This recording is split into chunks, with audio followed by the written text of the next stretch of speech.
Joining us now in the studio is Almanac North associate producer Megan McGarvey, fresh from her trip to Sweden. Welcome, Megan. Are you still jet lagged? A little bit. A little bit, huh?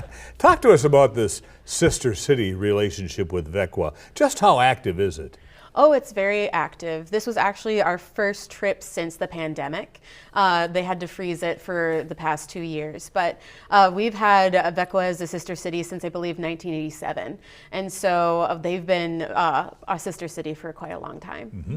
And you were invited to go along by the delegation. What is the purpose of this particular trip and your role in going along?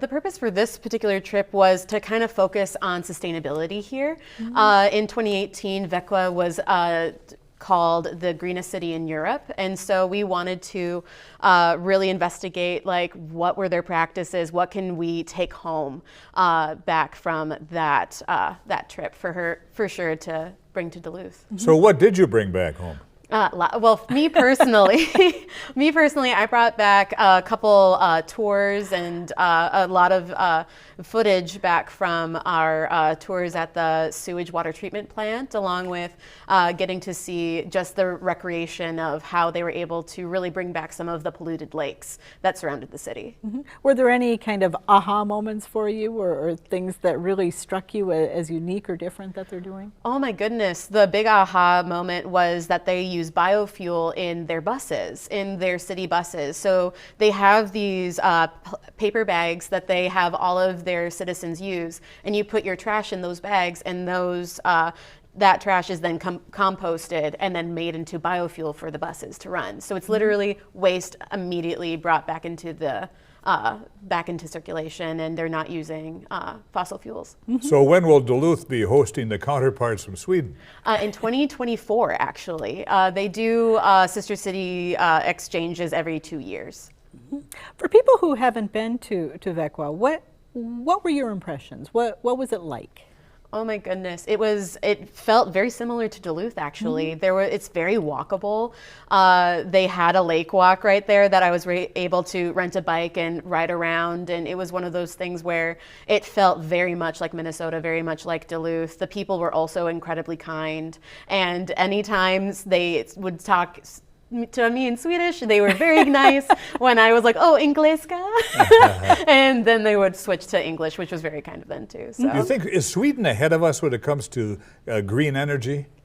Oh, I believe absolutely. Like there are definitely things that we are implementing here in the U.S., but I think specifically Vaxjo Sweden, there is a large buy-in from the fellow citizens. Like they are all on the same page as far as like how to take care of the community, and they all are every single person I spoke with believed in climate change and noted that this is real, and they wanted to work against it as a community. Mm-hmm. What was it like being a videographer there? Are the rules different?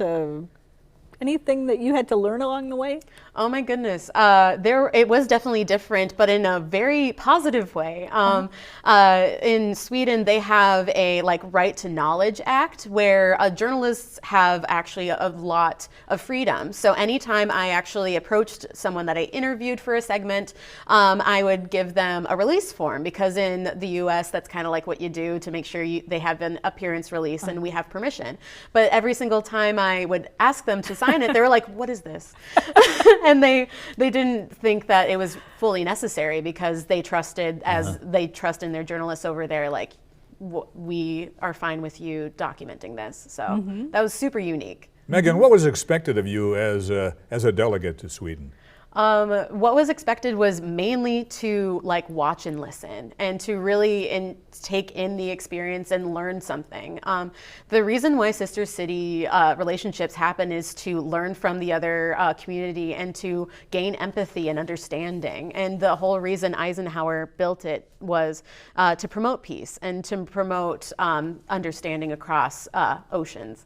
And so that was the main part. But then my part for WDSE was to film everything. We'll be seeing some of that video over time, will we not? Oh, yes. I hope you brought back a lot. What are some of the things that we'll see coming up?